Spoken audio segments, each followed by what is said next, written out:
Hello everybody and welcome to the Peugeot 405. Now this is a really pretty car and it was a huge success for Peugeot, so much so that 36 years later, i.e. now, this is still being made.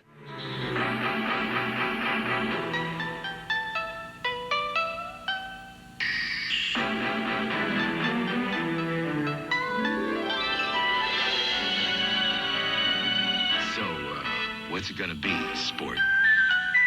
What it was a solid no, because sadly, despite all its achievements all over the world, the US rejected this car and it saw Peugeot out of the American market in 1991.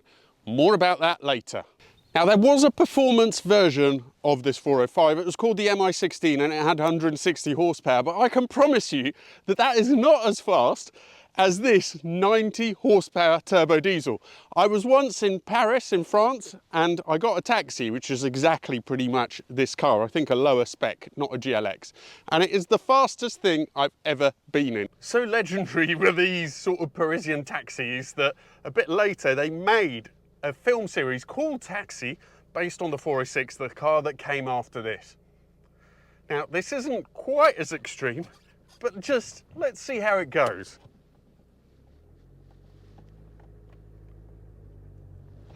I was talking to Dan, the owner, thank you for bringing it down, Dan, and he was telling me he's obviously got quite a bit of affection for this car, and we were talking about how they go, and I told him my sort of French taxi experience, and he was going, yeah, she just glides, which I think is quite a good way of describing most French cars. Now, the 405 came out in '87, and it was voted European Car of the Year. Can be a bit of a mixed blessing, that doesn't always mean the car is actually that good, but in this case it was. Not just that, but it won, I think, by the highest ever tally of votes ever. Well, we're going down on the crappy bits of the roads. I'll tell you what happened in the US. Essentially, Peugeot was struggling. I think it was only selling the 504 towards the end in the US market, and they had what seems to be a good car.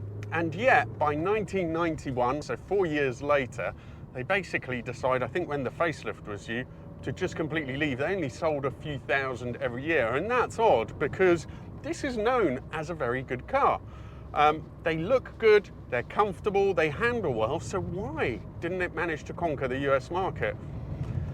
As usual, there was a sort of quality issues, which Americans seem to be a bit hotter on than we were at the time, so I think maybe that had something to do with it. But I think it's also that in Europe we tend to appreciate more how a car drives, or in those days in any case we used to appreciate more how a car drove, and therefore right in the middle of the road, and therefore perhaps we can forgive some of the quality foibles that European cars had at the time, whereas in America, in the US, they really prioritized the quality of the German cars. French diesels have always had a great reputation. It's something that, again, in the US wasn't very prevalent. Diesel cars were never popular over there, but in Europe, for a period, they were all over the place. This still only has 90 horsepower, though, from a 1.8 turbo diesel. Luckily, they're not too heavy. And we'll see, we've just come up the road here, and we'll see how it feels when we take it down. 90 horsepower, but 160 Newton meters, so a fair bit of torque. And it certainly does not feel like a big saloon with 90 horsepower. It isn't quick, but it's a nice engine. I have to say it feels nicer in some ways, it has less poke, but the Rover 75 I have, which also has a turbo diesel, the M47 BMW, this feels like a sweeter engine.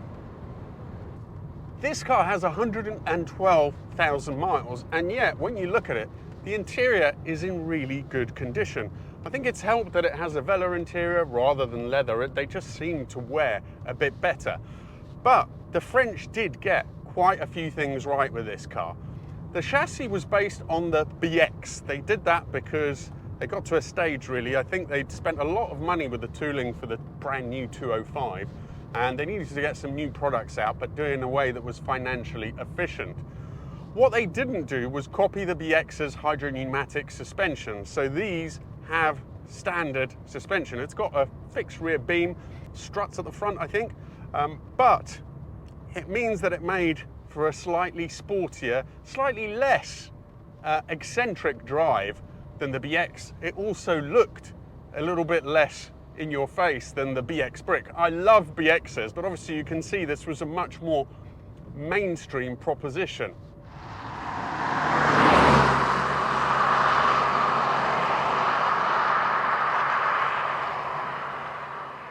And the interior I could live with. It doesn't seem too bad to me. Everything is okay. It feels fairly robust.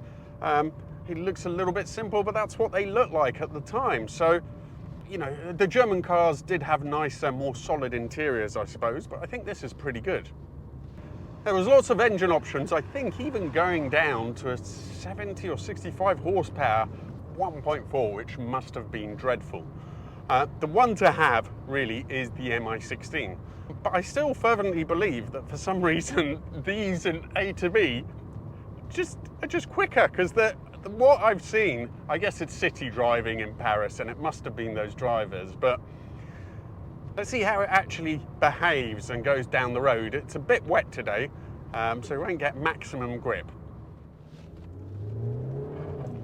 Really revvy for a diesel. Really is. Zooms up between 3 and 4.5. Gear change is nice and light, very easy to use. Into the corner, nice crisp turning, and already tiny bit of movement at the back end of the car. And into the S, second gear.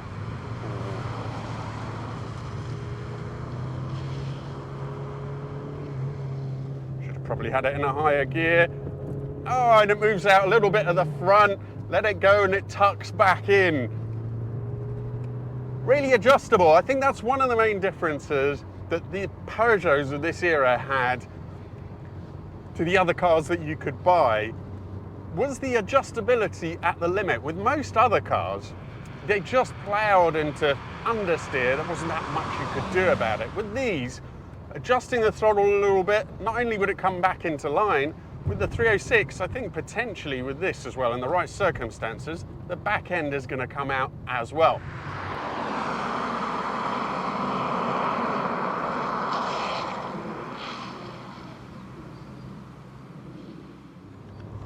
Now, when Dan said she glides, he really wasn't wrong.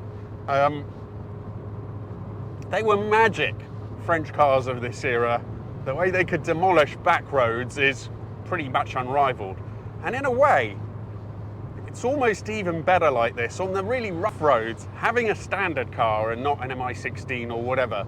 Yeah, of course the MI16 will be quicker, it'll be sharper and so on, but having a car like this, you can make incredibly quick, unflustered progress, which is why I think I was so impressed when I was in Paris. Because it really is a car in which you can keep up incredible momentum.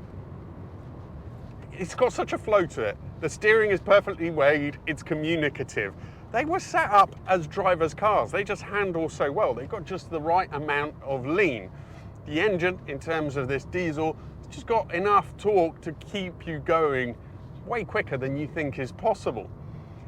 And you need to bear in mind that when this came out, the competitors were the Sierra. Certainly Ford Sierra doesn't drive anywhere near as well as this. The Cavalier, ditto. The, I think, pretty dreadful Fiat Tempra, which I think actually came out a little bit later than this. And have I missed something? I probably have. There was a Rover of some sort. If it was the 600 series, it would have been all right, actually. But, you know, Peugeot made incredibly well-handling cars. They're also good cars in terms of refinement. I mentioned the ride, but it seems to be pretty well insulated. And certainly, I don't know if it's down to the insulation or not, but this diesel engine feels nicer to drive than the M47 BMW engine in my 75.